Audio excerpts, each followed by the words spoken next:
दोस्तों, हमारी आज की कहानी माता पिता की कहानी को पूरा सुनिएगा दोस्तों। किस तरह हमारे माँ बाप बचपन में अपनी सारी खुशियों को त्यागते हुए हमें पालते हैं, बड़ा करते हैं और हर बार का अच्छी तरह से ख्याल रखते हैं और कभी कभी अपने बच्चों से दुखी भी नहीं होते हैं और यहाँ तक कि उनकी हर शरारत और परेशानियाँ करने वाली बातों से तंग न होते हैं, बल्कि उन्हें हर हाल में अच्छे बनने की राह में लगाए रहते हैं। लेकिन जैसे वक्त के करवट के साथ समय बीतता जाता है और यही बच्चे बड़े बन जाते हैं, पैसे कमाने लगते हैं और खुद को इतना बड़ा समझने लगते हैं कि उन्हें अपने स्वार्थ आगे कोई नहीं दिखता है। ऐसे में उनके वही माँ बाप बोझ भी लगने लगते हैं और बुढ़ापे में माँ बाप की सेवा करने और उन्हें खुश करने के बजाय उनमें ही दोष निकालने लगते हैं। ऐसे संतान होने ना होने के बराबर ही होते हैं।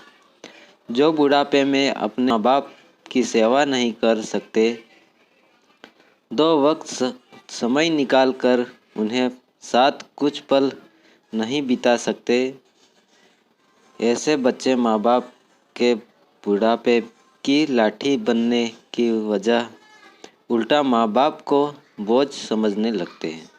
तो चलिए, जिस प्रकार हमारे माँ बाप हमारे वजूद के कारण होते हैं, फिर वही माँ बाप इन बच्चों के लिए बोझ लगने लगते हैं। इस सोच पर यही दिल को छू लेने वाली कहानी माँ बाप का सम्मान को सुनते हैं, जिन्हें हम सभी बहुत बड़ी सीख ले सकते हैं। बूढ़े माँ बाप का सम्मान दिल को छू जाने वाली कहानी। एक 80 वर्षीय व्यक्ति अपने 45 वर्षीय उच्च शिक्षित बेटे के साथ अपने घर में सोफे पर बैठा था। अचानक उसकी खिड़की पर एक कौवा बैठ गया। पिता ने अपने बेटे से पूछा, ये क्या है? बेटे ने जवाब दिया, ये एक कौवा है। कुछ मिनटों के बाद पिता ने अपने बेटे से दूसरी बार पूछा, ये क्या है? बेटे ने कहा, पिता, मैंने अभी आपको यह एक कौवा है कहा है। थोड़ी देर बाद बूढ़े पिता ने फिर से अपने बेटे से तीसरी बार पूछा, ये क्या है? इस समय बेटे के स्वर में कुछ जलन महसूस हुआ। तब उसने अपने पिता से झुंझलाते हुए बोला, ये एक कौवा है, एक कौवा। थोड़ी देर बाद पिता ने फिर से अपने बेटे से चौथी बार पूछा, ये क्या है? इस बार बेटा अपने पिता पर चिल्लाया, आप मुझसे बार बार एक ही सवाल क्यों पूछते रहते हैं? हालांकि मैंने आपको कई बता चुका हूँ कि ये एक कौवा है। क्या आप इसे समझ नहीं पा रहे हैं? थोड़ी देर बाद पिता अपने कमरे में गए और एक पुरानी डायरी लेकर वापस आए, जिसे उन्होंने अपने बेटे के जन्म के बाद से बनाई रखा था। एक पेज खोलने पर उन्होंने अपने बेटे को उस पेज को पढ़ने के लिए कहा। जब बेटे ने इसे पढ़ा तो निम्नलिखित शब्द डायरी में लिखे गए थे। आज मेरा 3 साल का छोटा बेटा सोफे पर मेरे साथ बैठा था। जब खिड़की पर एक कौवा बैठा था, मेरे बेटे ने मुझसे 23 बार पूछा कि ये क्या है, और मैंने उसे 23 बार जवाब दिया कि ये एक कौवा था। मैंने उसे हर बार प्यार से गले लगाया और उससे मुझसे 23 बार फिर से वही सवाल पूछा।